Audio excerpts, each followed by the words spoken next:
Welcome to Legendary Bible. Thank you for tuning in today. If you haven't already, please consider liking and subscribing to the channel, as this helps us with YouTube's algorithm. A frightful Bible story. How God broke the curse of Judah, an immoral but repentant ancestor of Jesus Christ. This video looks at a few Bible stories as we explore how the perfect Messiah, Jesus Christ, can trace his ancestry to an imperfect man who sinned. The story of Judah's lineage is frightful, but teaches us a lesson regarding Christ as the Messiah. Overview of the tribe of Judah.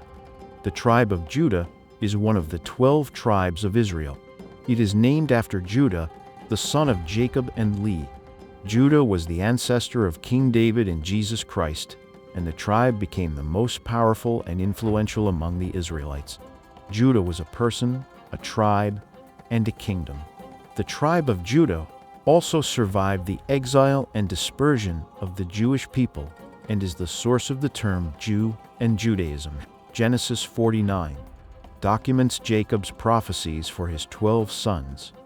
Judah is praised for his leadership, courage, and royal lineage. He is compared to a lion and a ruler who will bear a scepter. He is the ancestor of King David and Jesus Christ. The word Jew comes from the Hebrew word Yehudi, meaning from the kingdom of Judah. It was initially used to refer to the tribe or the kingdom of Judah, but later it became a term for the ethnic and religious identity of the Jewish people. Judah sinned by sleeping with Tamar, the daughter-in-law he promised to one of his sons. We will touch on that topic a little later in this video. Unlike the previous 9 generations, David can trace his lineage back to Judah. God shows his precision and faithfulness in fulfilling his own standard. He lifts the curse on the 10th generation, where David belongs. This follows the law, where Deuteronomy chapter 23 verse 2 states, "One of illegitimate birth shall not enter the assembly of the Lord. Even to the 10th generation none of his descendants shall enter the assembly of the Lord." This verse shows that David has no generational stain from Judah's sin.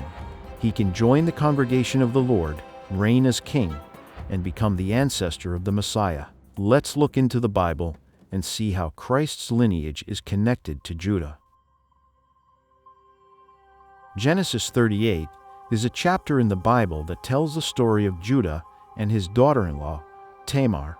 This chapter is laced with wickedness, immorality, and subterfuge. The story takes place in the town of Adulamite, an ancient city of Canaan northwest of Hebron.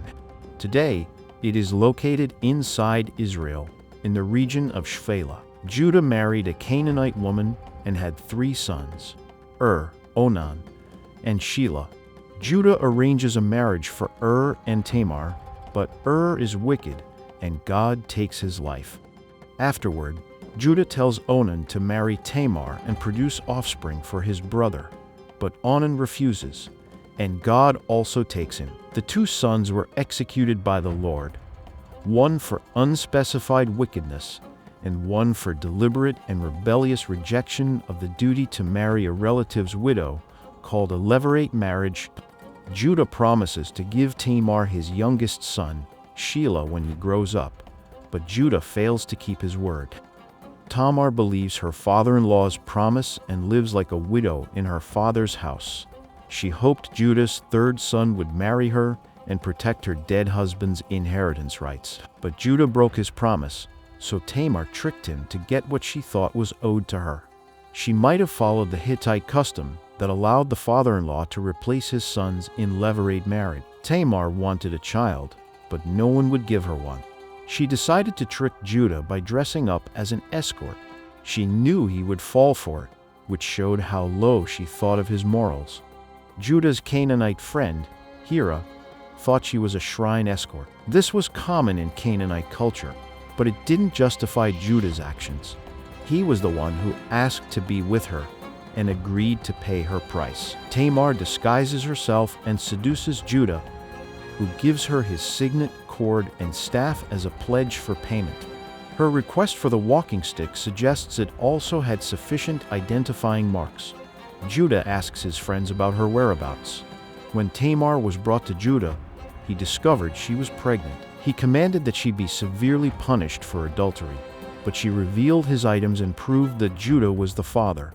Judah feels ashamed and rescinds the capital punishment. She gives birth to Perez and Zerah, who become part of King David's and Jesus Christ's ancestral line. Christ's lineage from Perez to King David. We fast forward to the Book of Ruth for more on Christ's lineage. Perez is Judah and Tamar's son. He is an ancestor of Boaz, who fathered King David. There aren't many historical or biblical records available on the ancestors besides the fact that they were leaders of the tribe of Judah. However, one interesting fact shows Salmon as the husband of Rahab, the former harlot of Jericho who helped Israelite spies. The next significant story is in the Book of Ruth, where we're told the accounts of Boaz, David's great-grandfather. Boaz was a wealthy landowner of Bethlehem in Judea and a relative of Naomi's late husband, Elimelech. He was also the son of Salmon and Rahab, who helped the Israelite spies in Jericho. He married Ruth, the widowed Moabite daughter-in-law of Naomi, and became the great-grandfather of King David. He was a faithful and generous man who followed God's law and acted as a kinsman redeemer for Ruth and Naomi.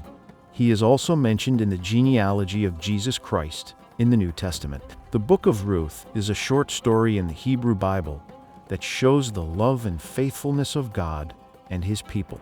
Ruth, a Moabite widow, followed her mother-in-law Naomi to Bethlehem and married Boaz, a relative of Naomi, who redeemed their land and family name. Ruth, a Moabite princess with a noble character, became King David's great-grandmother. She disliked the idols her people worshipped and chose to leave her royal life behind. She embraced a humble life among a people she respected. The generational curse Judah brought to his lineage is broken with the birth of King David, but only after 10 generations have passed. David is the first one who meets God's standard. He can join the congregation of the Lord, reign as king, and become the Messiah's ancestor. Tamar, Judah's daughter-in-law, also appears in Matthew 1 as part of Jesus' genealogy. God shows his grace and his obedience to his own law. He lifts the curse exactly at the 10th generation with David. Thank you for watching and for supporting our channel.